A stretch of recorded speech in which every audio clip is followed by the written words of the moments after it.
I'm his catcher. I'm figuring out, how to call the pitches. Sometimes he tells me to F off and he calls his own pitch. Points in the paint now are even. It was all Lakers early. Redick. Because we don't care enough right now. And that's the part that bothers you a lot. We don't care enough to do the things that are necessary. We don't care enough to be a professional. It's, we had it. We had it. Everything just exploded in the Lakers locker room, and nobody saw it coming. According to sources directly connected to the Lakers organization, JJ Redick and LeBron James got into a massive confrontation in the locker room, and it all started with a single clip from last Christmas that went viral. We've gotten Bron back. We haven't been as organized offensively, too many random possessions, so that's on me. So it's those three things, defensive clarity, role clarity, and offensive organization. We're going to get into the inside story, the behind-the-scenes chaos, and the complete truth about what went down and what this confrontation means for LeBron's legacy. Trust me, you don't want to miss this, because this could signal the end of his reign in LA. If you watched that Lakers game against the Rockets, you'd understand why that meltdown was completely justified. Before LeBron decided to return and disrupt everything, the Lakers were quietly rolling. And when I say quietly, I mean they weren't flashy, but they were winning games consistently and winning them convincingly. Early in the season, LeBron had to sit out due to injury, which honestly turned out to be a blessing in disguise for anyone hoping to see actual team basketball.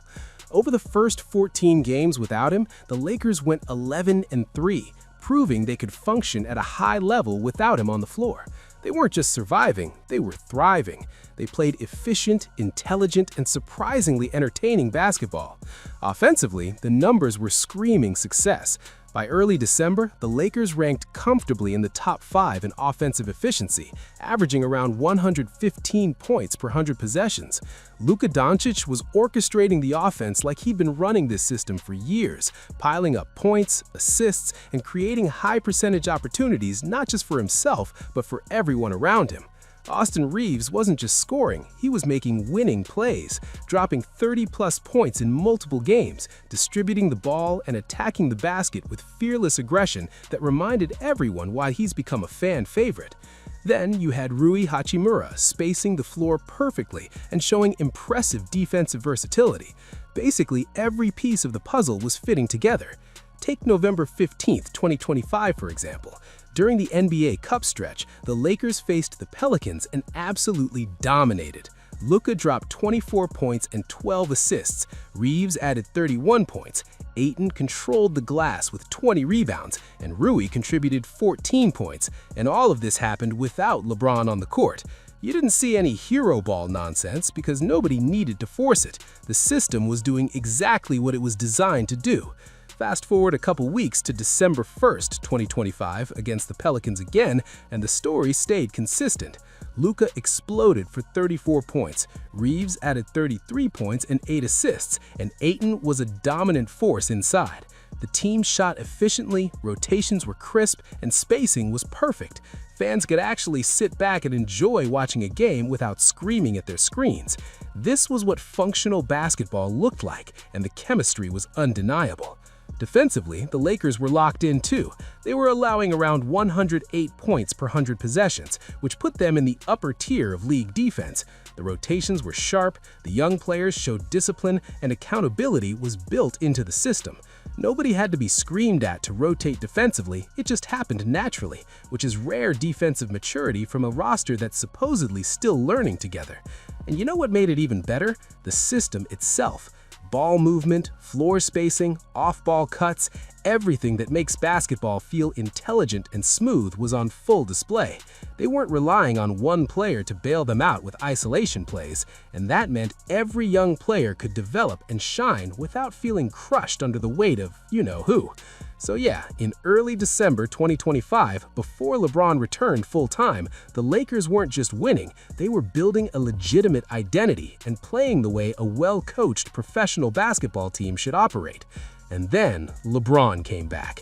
And just like that, everything the Lakers had built while he was out, poof, gone. It didn't even take long to see the shift happen. The same squad that had been growing and operating like a well-oiled machine suddenly looked disconnected, frustrated, and dysfunctional, and it immediately showed up in the numbers.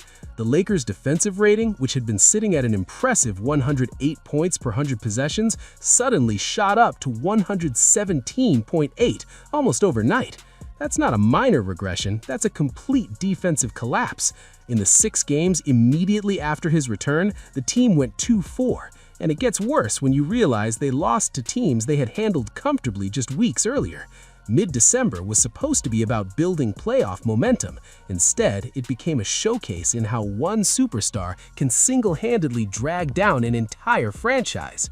And let's talk about box plus minus, because the advanced stats tell the story LeBron apparently refuses to acknowledge.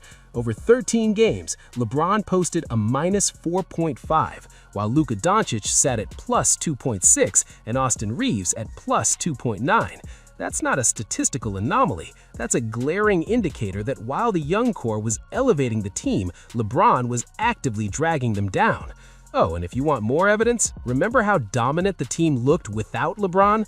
Well, when LeBron came back, anytime he, Luka, and Reaves shared the court together, the Lakers were outscored by 10 points over 132 minutes. So yes, even with 2 rising stars doing everything right, LeBron's presence was a net negative on the floor. And that's not leadership, that's an anchor weighing everyone down. The on-court and off-court metrics make it even worse. The numbers don't lie, and in this case, they're absolutely brutal. In one particular game, LeBron scored 18 points, but posted a minus 33 box plus minus.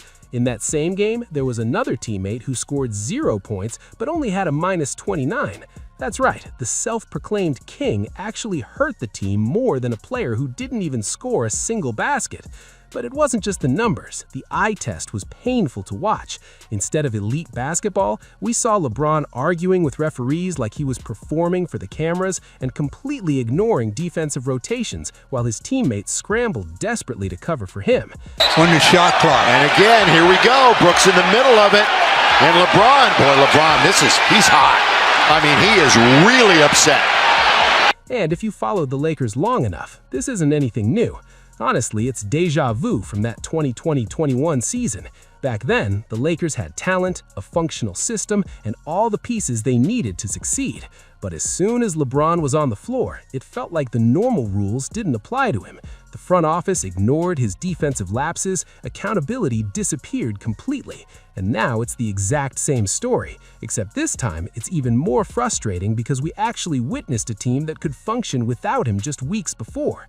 And that's exactly what led to the series of events that resulted in him and JJ Redick confronting each other. By the time JJ Redick walked into that post-game press conference, the situation had already escalated way beyond basketball. This wasn't just another regular season loss. This was the Christmas Day game against the Houston Rockets on national television. Imagine getting demolished that badly on the league's biggest stage, and on Christmas Day no less. The Lakers lost 119-96, and that final score was generous considering how one-sided the game actually felt. If you watched the full game, you know the Rockets had this wrapped up early. By the third quarter, Houston was playing faster, freer, and more connected, while the Lakers looked like a group of strangers debating who was supposed to help on defense. And here's the critical part. This wasn't happening before LeBron came back. That's the exact environment JJ Redick walked out of when he sat down for the post-game press conference. And you could tell immediately that this wasn't going to be one of those generic, "we'll watch the film and clean it up" responses. His tone was completely different. Because we don't care enough right now. And that's the part that bothers you a lot. We don't care enough to do the things that are necessary. We don't care enough to be a professional. It's, we had it. We had it. That line landed hard because everyone who had just watched the game knew exactly what he was talking about. And then he doubled down. Matter of making the choice. And too often we have guys that don't want to make that choice. And it's pretty consistent who those guys are. And so Saturday practice, I told the guys, it's going to be uncomfortable. The meeting is going to be uncomfortable. I'm not doing another 53 games like this. And right then and there, it became obvious who he was calling out. And everyone in that room understood it. What made the moment even more telling was what happened next. DeAndre Ayton, instead of backing his coach or even taking the criticism seriously, laughed it off afterward like Redick had just told a joke. Your coach told us he planned for it to be a bad day. He said it'd be an uncomfortable day for the team. And y'all bought into that. We just listened to him. Told him, believed him. I'm not going to tell y'all. I'm not. And that reaction told you everything you needed to know. Because when your head coach calls out professionalism after a nationally televised humiliation and the response is laughter, that reveals a culture problem. That's players knowing exactly who the message was aimed at and being too intimidated to acknowledge it publicly. And that circles right back to LeBron, because this league has a long, well-documented history when it comes to coaches or players who dare to challenge him. Everyone in the NBA knows that when you challenge LeBron or even mildly criticize him publicly, if you're not a coach or superstar with significant leverage, he will find a way to push you out. And this isn't speculation, it's a documented pattern across his entire career. Go back to his Cleveland days. David Blatt had the Cavs winning and the system was running smoothly. The moment he and LeBron weren't on the best terms, Blatt was fired mid-season despite the team being near the top of the conference standings. His results didn't matter at all. LeBron ran to the front office and it was done. Fast forward to the Lakers and the same pattern repeated itself. Frank Vogel won a championship in 2020. Then after some struggles, instead of LeBron accepting accountability as the team leader, Vogel became the scapegoat and he was fired. Even Erik Spoelstra, who's now universally respected, almost didn't survive LeBron. People forget how close that was. Remember that infamous sideline moment where LeBron physically bumped Erik, throws in a near prayer, timeout Erik Spoelstra? Yeah, Spoelstra survived because Pat Riley had institutional authority and didn't flinch when pressured. But most organizations don't have a Pat Riley protecting their coaches. The Lakers certainly don't. So when JJ Redick stepped to the microphone and called out LeBron publicly, he was essentially daring the organization to choose between professionalism and superstar comfort. And historically, that choice never favors the coach. That's why this press conference felt explosive, because this didn't come from raw emotion or frustration. It was calculated. Redick chose that specific moment because the entire league had just witnessed the same dysfunction he did. And honestly, fans are tired of this modern NBA culture that's built around protecting star players at all costs. Redick put professionalism and genuine effort above public relations optics, which basically violates the #1 unwritten rule you're not supposed to break. And that's what made it feel almost reckless in the best possible way. Because for once, someone inside the Lakers organization treated LeBron like the player he actually is right now instead of some untouchable icon. And in the NBA, that kind of honesty almost always comes with severe consequences. The question at that point wasn't whether Redick was correct, it was whether he'd be allowed to survive being correct. Because while Redick was laying down standards, the players weren't exactly stepping up to support him. You could feel it in the locker room atmosphere, that unspoken rule taking control. Don't publicly cross LeBron. That fear, that hesitation to actually speak truth to power is exactly what's been dragging the Lakers down long before anyone noticed it affecting games. And it's not subtle anymore. Remember when DeAndre Ayton said earlier that season that not everyone feels comfortable telling LeBron how to do certain things on the court? At first, yeah, it sounded like typical locker room dynamics, but now it hits completely differently, because Ayton is one of LeBron's closest allies on the roster. So if even he is holding back criticism, you know the fear runs incredibly deep. And it's not just him. The entire league has been buzzing about how LeBron's presence essentially shuts down any real accountability. And the proof is in the performance metrics. LeBron's media persona feeds itself endlessly. Fans constantly debate whether trades should revolve around him, whether he deserves more touches, whether the entire team should bend over backward to accommodate his preferences. It's his media perception that's influencing actual basketball decisions, rather than basketball performance influencing how people perceive him. And here's the brutal reality. This entire situation isn't just embarrassing in the moment, it's actively rewriting LeBron's legacy in real time. The self-proclaimed king who was once considered untouchable is now dragging his team down with him, all because he wouldn't simply step aside gracefully. How are you over 40 years old and still actively hurting your team because of your own ego? Compare that to MJ or Kobe. These were competitors who didn't care about comfort zones whatsoever. Accountability wasn't optional, it was non-negotiable. You made a mistake, you fixed it immediately or faced consequences.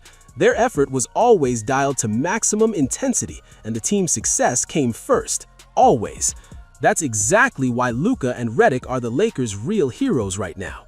First, Luka, young, coachable, and relentless, is doing the one thing this team has desperately needed, leading by genuine example. And Redick is the spark plug, calling everyone out publicly and forcing accountability where absolutely none existed before. Together, they represent the pivot point, the reset button the Lakers desperately need, and their one legitimate chance at chasing a championship with standards, effort, and organizational structure intact, instead of leaning on a superstar who's still clinging desperately to his glory days. This decision shouldn't be about protecting egos, it's about organizational survival. The Lakers need to stop pretending a 41-year-old king can carry this franchise to a title. It's Luka's era now. The front office, the coaching staff, and the fan base all face a critical choice. Keep enabling LeBron and watch this talented roster collapse completely, or pivot fully, put Luka at the center of everything, and demand real accountability across the board. Because the question isn't whether the Lakers need fundamental change, it's whether they have the organizational courage to finally let the real leader run the show.